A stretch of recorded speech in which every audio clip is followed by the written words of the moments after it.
Vocês conhecem algo sobre a China moderna?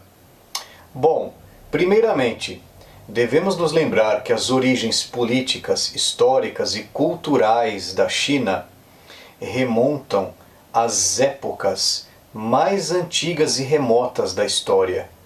Em outros momentos, em outras épocas, este vasto território que hoje constitui a China foi chamado por seus habitantes e pelos seus governantes, os imperadores, de Terra do Centro ou Império do Meio. Os antigos chineses, eles acreditavam, eles pensavam que a civilização chinesa possuía um papel primordial, essencial na ordem do cosmos e por isso percebiam a sua civilização como sendo uma civilização central, quer dizer, que a China imperial ocupava uma posição de centro na ordem do universo. Em território chinês, há vestígios de hominídeos antepassados do Homo sapiens, datado de 2,25 milhões de anos atrás. Réplica do crânio do homem de Pequim, Homo erectus, que viveu entre 680 mil e 780 mil anos atrás. Segundo a tradição chinesa, uma organização social de modo monárquico teria se estabelecido no Vale do Rio Amarelo por volta do ano de 2100 a.C.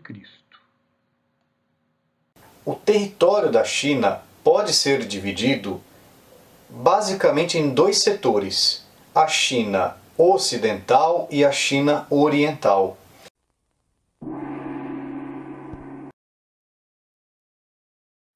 A China ocidental tende a ser um local mais seco, frio e seco, e a China oriental tende a ter um clima mais ameno, mais suave, principalmente ao sul, também com verões quentes e úmidos e chuvosos, principalmente na região mais ao sul.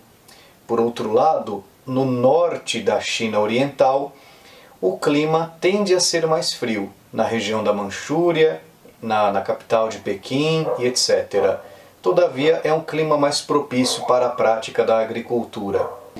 A China oriental conta também com dois importantes rios, o Huanghe e o Yangtze-kiang, rios em torno dos quais a civilização chinesa se desenvolveu e prosperou.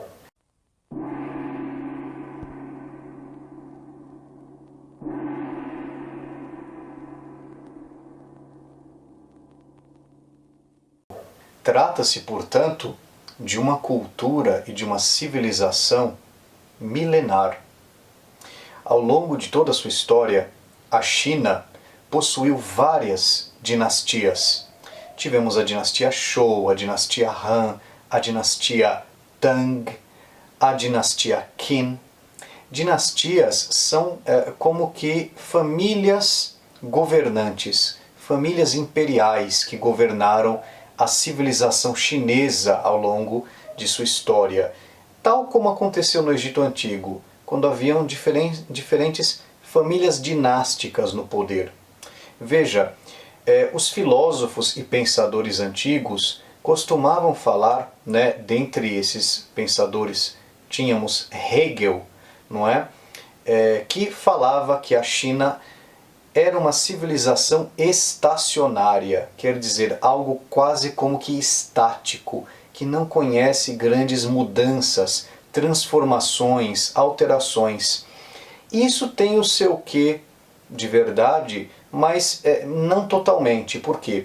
Quando estudamos a história da China antiga, da China imperial, vemos que ao longo de toda a sua história, dos períodos que nós conhecemos, a China também conheceu conflitos, lutas internas, quedas de dinastias, início de novas famílias monárquicas, famílias imperiais. Então ocorreram períodos de crise na história chinesa. Claro que há um certo quê de verdade nesta noção, Porque a China, ela ao longo de sua história, conheceu uma grande estabilidade cultural, de certa maneira. Desde o século XVII, os chineses eram governados por uma dinastia de origem Manchu, né? Ou seja, de origem na Manchúria, né? Na região mais norte-nordeste da China. Pois bem, essa dinastia de origem Manchu foi chamada de dinastia Qin,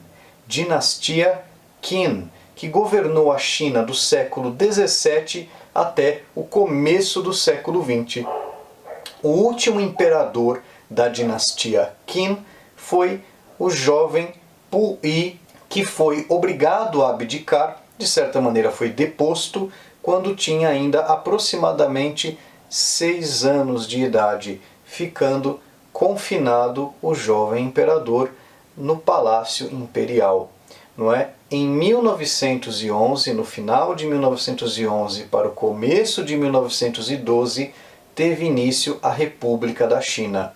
Ou seja, no começo do século XX, ocorreu uma ruptura profunda na história da China, porque a China abandonou aquele modelo de governo imperial e adotou uma forma de governo semelhante ao Ocidente e baseada em conceitos e ideias ocidentais. Devemos entender por que este processo e este fato da criação da República da China ocorreu.